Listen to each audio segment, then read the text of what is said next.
율리시스 무어 시간의 문 주니어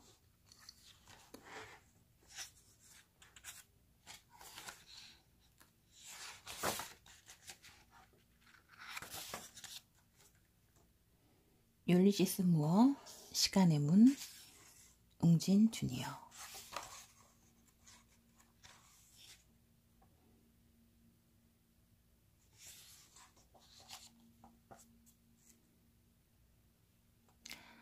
보내는 사람 피에르 도메니코 바칼라리오 제목 코널 원고 날짜 2006년 5월 20일 3시 46분 01초 받는 사람 초록도마뱀 편집부 율리시스 무어 시간의 문 안녕하십니까. 저는 이 글을 코널의 민박집에서 쓰고 있습니다. 제게 일어난 이상한 일 몇 가지를 여러분에게 꼭 알려야만 하기 때문입니다. 여러분의 호기심을 자극했던 그 원고 이야기를 여러분에게서 들은 뒤에 저는 곧 영국으로 떠났습니다. 제가 가지고 있던 작가 율리시스 무어에 대한 정보라고는 고작 그가 코널의 킬무어 코브에 산다는 것뿐이었습니다. 런던에 도착한 저는 자동차를 빌렸습니다. 그렇지만 저는 지금 머물고 있는 제너에서 여행을 중단해야 했습니다. 지도에서 킬무어 코브를 찾을 수 없었기 때문입니다. 그러다가 여러분이 제게 주신 전화번호로 전화를 했습니다. 아주 친절한 부인이 전화를 받았고 제가 묵는 곳을 물었습니다. 그리고 다음날 아침에 만나기로 약속을 했습니다. 하지만 다음날 아침 친절한 영국 부인 대신에 저는 짧은 편지가 동봉된 큰 괴짝 하나를 만났습니다. 편지를 여기에 옮겨보겠습니다. 선생님, 이것은 율리시스 무어 씨가 선생님께 전해달라고 부탁했던 물건입니다. 원고가 선생님의 마음에 들어 출판을 하실 경우 우리의 요구사항은 율리시스 무어라는 이름을 겉표지에 눈에 잘 띄게 넣어달라는 것과 원고의 순서를 존중해 달라는 것뿐입니다. 그럼 안녕히 계세요. 칼립소의 섬 드림. 큰 괴짝 안에는 산더미 같은 사진, 그림, 지도, 시간에 마모된 검은색 표지의 낡은 공책들이 들어있었습니다. 모두 번호가 매겨져 있었고 작고도 또렷한 글씨가 적혀 있었습니다. 하지만 전혀 읽을 수 없는 글자였습니다. 처음에 저는 누군가가 장난을 친 거라고 생각했습니다. 그러다가 그림과 지도와 사진들을 보기 시작했고 이것이 그 하나밖에 없는 이야기의 일부분이라는 것을 알게 되었습니다. 어떠한 이유에서인지 아직도 모습을 드러내지 않고 있는 작가가 아주 특별한 기호로 글을 써서 내용을 보호하려 했던 그 이야기 말입니다. 여러분도 짐작하셨겠지만 그때 저는 정말 호기심이 생겼습니다. 이미 일주일 동안 민박을 예약해 놓았기 때문에 저는 그 공책들을 번역할 수 있는 방법을 찾기 시작했습니다. 다음 글을 읽어보시면 알겠지만 제가 1권을 발견한 것 같습니다. 피에르 도메니코 바칼라리오 추신 이곳의 사진과 괴짝, 지도의 사진도 첨부합니다. 그러면 킬무어 코브를 찾는 일이 불가능하다는 것을 아실 겁니다. 킬모어 코브는 어디에도 존재하지 않는 곳입니다. 율리시스 무어, 시간의 문. 제1장, 오래된 문.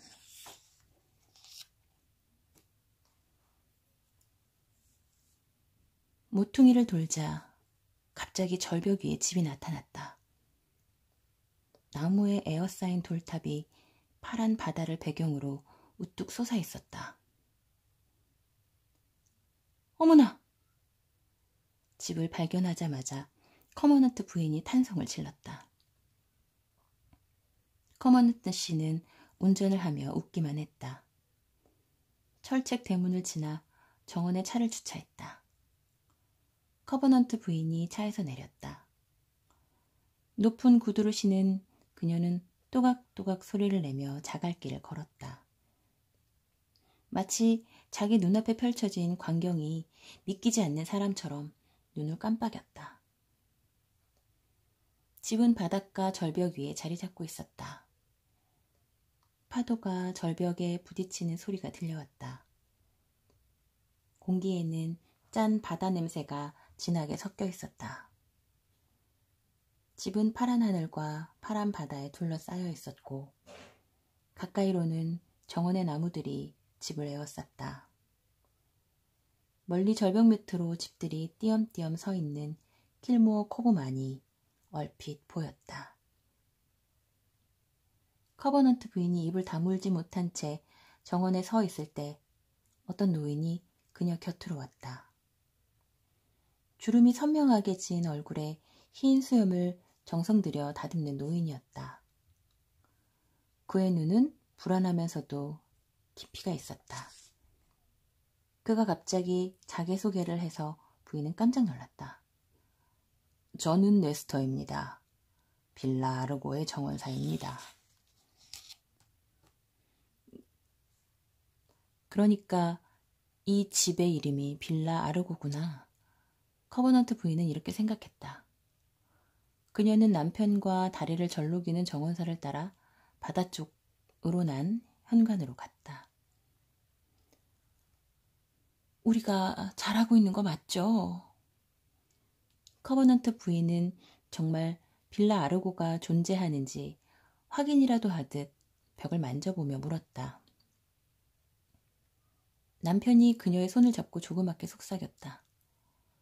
물론이에요. 빌라 아르고의 내부는 바깥보다 더 놀라웠다. 미군 같은 작은 방들은 세계의 구석구석에서 구해온 것 같은 가구와 장식품으로 장식되어 있었다. 모든 게 완벽했다. 그 어떤 가구도 원래 있던 자리에서 다른 곳으로 옮길 필요가 전혀 없을 것 같았다. 커버넌트 부인이 이런 생각을 해보기는 처음이었다. 이게 꿈이 아니라고 말해줘요. 그녀가 남편에게 조그맣게 말했다. 남편은 그녀의 손을 힘껏 잡기만 했다. 그러니까 꿈이 아니었다. 그들은 정말 그 집을 산 것이다. 커버넌트 부인은 천장과 벽이 돌로 된 우아한 작은 응접실로 안내되었다. 아주 오래된 방 같았다. 작은 아치문을 통해 그 안으로 들어갔다. 방 안, 동쪽 벽에는 검은 나무로 만든 또 다른 출입문이 나 있었다. 이 방은 가장 오래된 방 중에 하나입니다. 정원사가 자랑스러운 듯 말했다. 중세시대의 탑이 아직도 여기 있으니 이 응접실은 1000년도 넘게 이곳에 있는 거죠. 옛 주인이셨던 율리시스 무어 씨는 이 방을 거의 개조하지 않고 통풍구들만 막았습니다. 아, 물론 전깃줄이 통과할 수 있는 틈은 남겨두었지요. 네스터가 천장 한가운데에 달려있는 샹들리에를 가리켰다. 제이슨이 좋아하겠는걸? 커버넌트 씨가 말했다. 부인은 아무 말도 하지 않았다.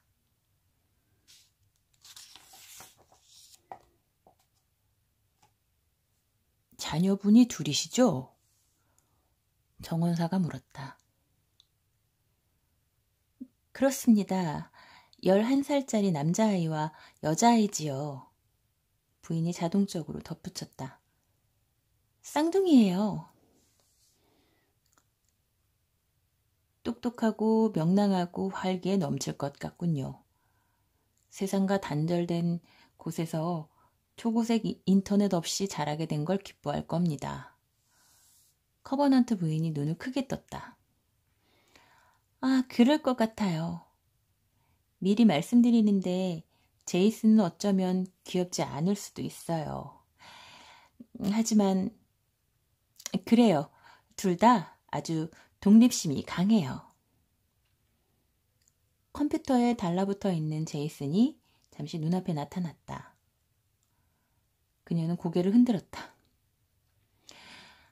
초고색 인터넷 없이 이런 집에서 사는 것도 좋아할 거라고 생각해요. 됐습니다. 됐어요. 안주인의 마음에 들었다면 우리의 계약이 성사된 거나 다름없지요. 정원사가 고개를 끄덕였다. 커버넌트 씨는 전 주인이었던 율리시스 무어 씨가 이 집이 적어도 아이 둘 정도는 딸린 젊은 부부가 살 수 있는 집이 되길 바랐다고 커버넌트 부인에게 말해주었다.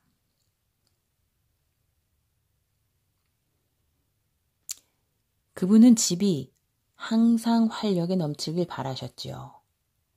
아이들이 없는 집은 죽은 집이나 마찬가지라고 하셨어요.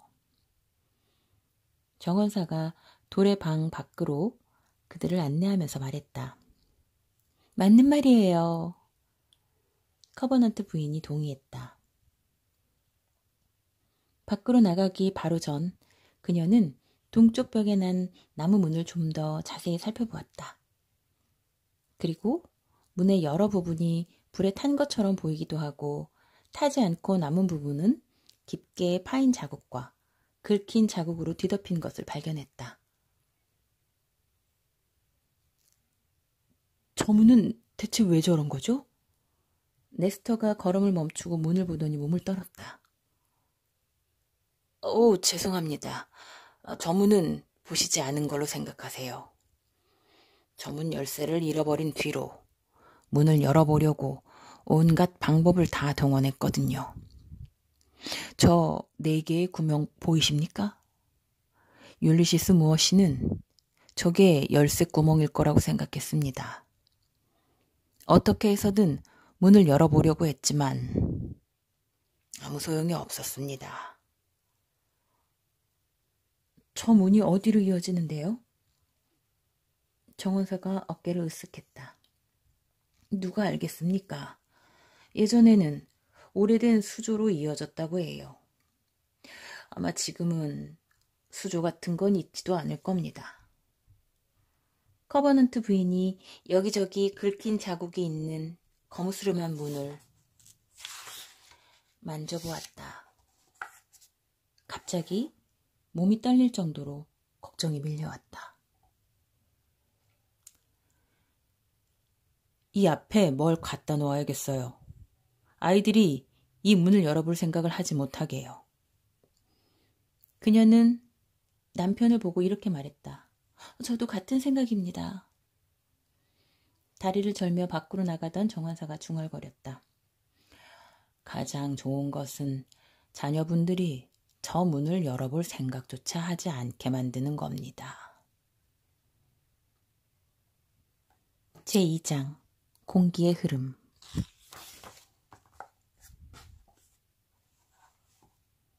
제이슨은 계단 끝에서 꼼짝도 하지 않은 채 귀를 기울이고 있었다. 방 안 공기의 흐름이 이상했다. 공기에 실려 이상한 소리들이 아득하게 들려왔다.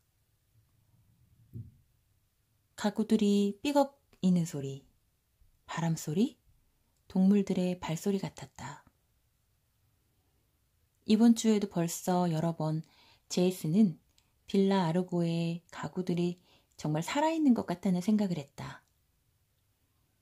방에서 사람들이 나가자마자 가구들은 1mm씩 이동을 하는 거라고 생각했다. 집안 사람들을 놀라게 하지 않으려고 더도 아니고 덜도 아니고 딱 1mm만. 하지만 이번에는 달랐다. 가구가 이동을 한 게 아니었다. 지붕 위에 내려앉은 갈매기나 담쟁이 넝쿨 사이의 도마뱀이나 다락방의 쥐도 아니었다. 결코 아니었다. 이번에는 아주 중요한 소리를 들었다. 위층에서 빠른 걸음소리가 들렸다. 제이슨은 꼼짝 않고 귀를 기울였다. 발소리가 다시 들렸다. 제이슨은 걱정이 되어서 입술을 깨물었다. 그러니까 위층에 있는 거군. 제이슨은 정체를 알 수 없는 적에게 이렇게 중얼거렸다. 마치 두 사람이 결투라도 하는 것 같았다. 다른 가족은 어떻게 이 적의 존재를 눈치채지 못하는 걸까? 아버지도 어머니도 누나도 이렇게 큰 집에 다른 누군가가 있다는 것을 어떻게 모를 수 있지? 제이슨은 그의 가족이 정원에 가방을 내려놓자마자 단번에 알아차렸다. 빌라 아르고는 너무나 큰 집이어서 구석구석을 다 파악할 수가 없었다. 방과 비밀과 매혹적이면서도 수수께끼 같은 물건으로 넘쳐나는 집이었다. 처음 이 집을 보았을 때 빌라 아르고가 그에게 이렇게 소곤대는 것 같았다. 보이는 게 전부가 아니야. 내 비밀을 밝혀봐, 제이슨. 그래서 제이슨은 그 제안을 받아들였다. 이상한 공기에 휩싸인 제이슨은 2층으로 이어지는 계단 벽에 걸린 초상화들을 보았다. 계단은 거울문이 달린 탑 위의 방에서 끝났다. 아버지의 설명에 따르면 액자 속의 초상화는 예전 주인들의 얼굴이었다. 곧 제이슨 가족의 초상화도 여기에 걸리게 될 거라고 했다. 아, 싫어요. 전 자세를 취하고 있는 제 초상화 여기에 걸리는 거 싫어요. 제이슨의 쌍둥이 누나 줄리아가 아버지의 말을 듣자마자 말했다. 줄리아는 초상화를 그리려고 15분 이상 같은 자세로 가만히 앉아 있어야 한다는 생각을 하자 괴로웠던 것이다. 하지만 제이슨은 초상화를 그린다고 생각하니 기분이 좋았다. 아주 많이 중요한 인물이 된 것 같았다. 탐험가가 된 것 같기도 했고 환상을 쫓는 사냥꾼이 된 것 같기도 했다. 좋아, 네가 누구든 상관없어. 그 발걸음의 주인공이 유령일 수도 있을까? 제이슨은 주머니에서 괴물 안내서를 꺼냈다. 그는 찾고 있던 페이지를 펼쳐 읽었다. 유령이 아무 소리도 내지 않을 것이라고 생각하면 안 된다. 유령은 온갖 소리, 발소리, 쇠사슬 끄는 소리, 종소리를 낼 수 있으며 말을 하는 경우도 있다. 게다가 항상 형체가 없는 것도 아니다. 제이슨은 용기가 생겨 고개를 끄덕였다. 이 몇 줄의 글은 적에 대한 그의 의심이 틀림없음을 확인해 주었을 뿐만 아니라 몹시 당혹스러워하던 그의 마음도 풀어주었다. 그는 영화에서 유령이 대체 왜 문을 그냥 통과하지 않는 건지, 예를 들어 왜 바닥을 뚫고 지낼 수 없는 건지에 대해 늘 궁금하게 여겨왔다. 그는 계속 읽어내려갔다. 대개 유령은 뭔가 완성되지 않는 것이 있는 집에 모인다. 뭔가 완성되지 않은 것. 확실하다. 그러니까 유령이 무엇인가를 완성하려고 위층에서 떠돌아다니는 것인지도 몰랐다. 제이슨은 재빨리 유령 잡기에 관한 메스메로 박사의 조언을 읽어나갔다. 그리고 다시 책을 주머니에 넣었다. 이제 널 잡으러 간다. 제이슨이 이를 악물며 말했다. 하지만 첫 번째 계단에 발을 디디자마자 누군가가 뒤에서 그를 잡았다. 제이슨! 누나가 계단 밑으로 제이슨을 끌어내리며 소리쳤다. 이제 가야 해! 아직도 유령잡기 놀이에 골똘해 있던 제이슨은 재빨리 현실 세계로 되돌아오려고 애를 썼다. 가야 한다니, 어딜? 제이슨은 아무것도 생각나지 않았지만 2층에 유령이 있다고 줄리아를 설득할 수는 없을 것임은 잘 알았다. 그래서 줄리아의 뒤를 따라가다가 갑자기 오후의 계획이 생각났다.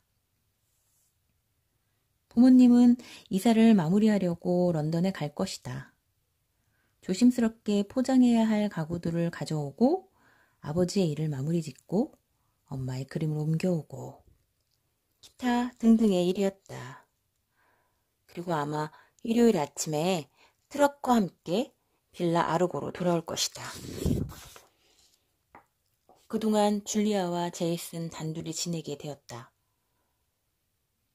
정원사인 네스터 씨의 말을 군말 없이 듣는다는 조건으로. 부모님이 없는 동안 릭 배너를 초대해서 놀아도 된다는 허락을 받았다.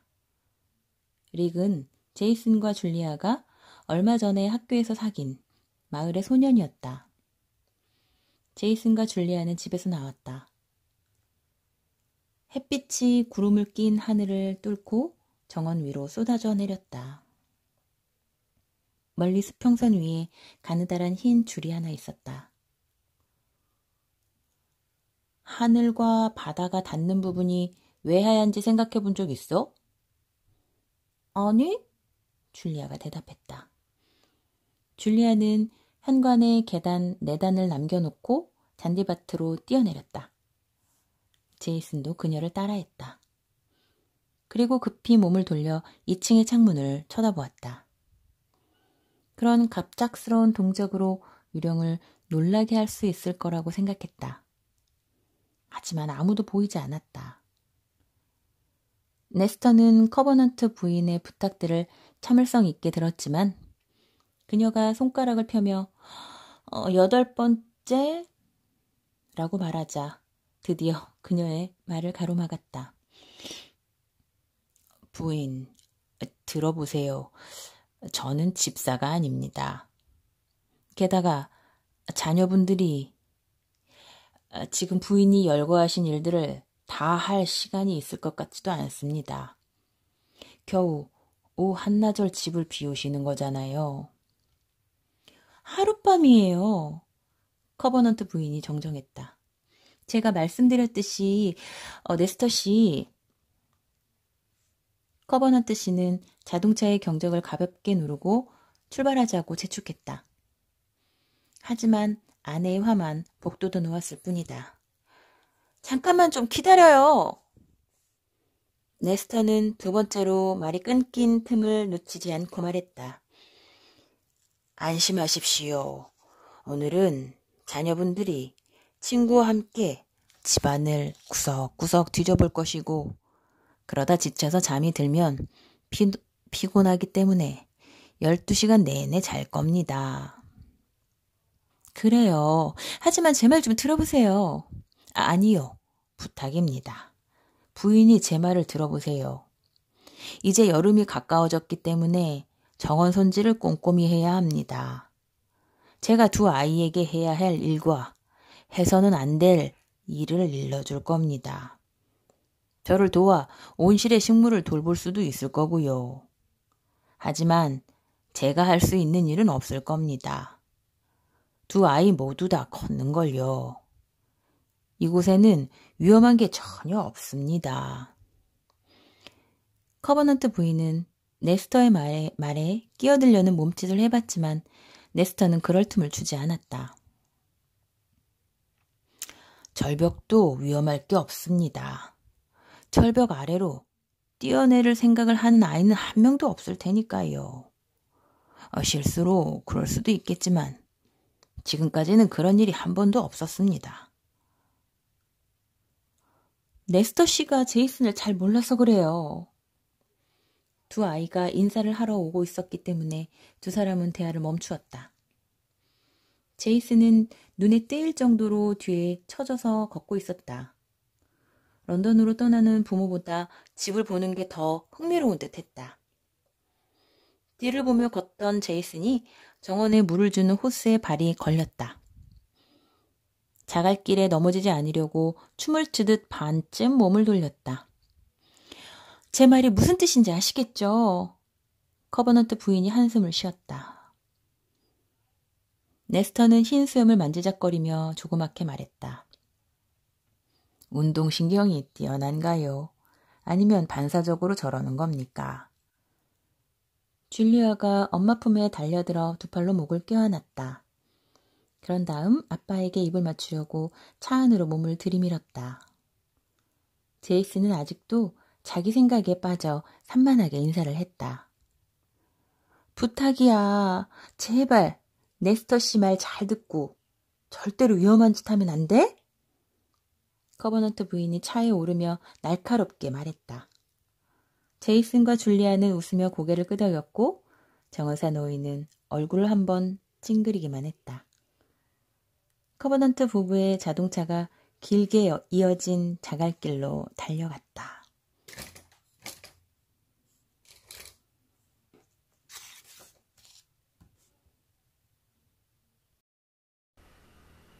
그런가 봐, 소리 나니까 그런가 봐. 가만히 있자.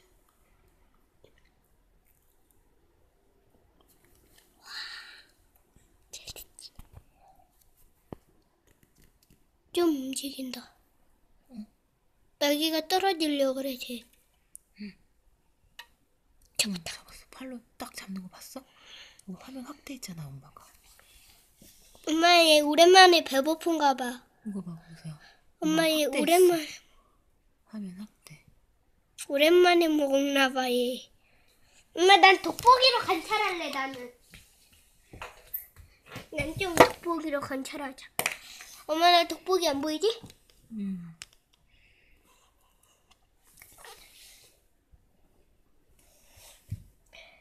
관찰한다.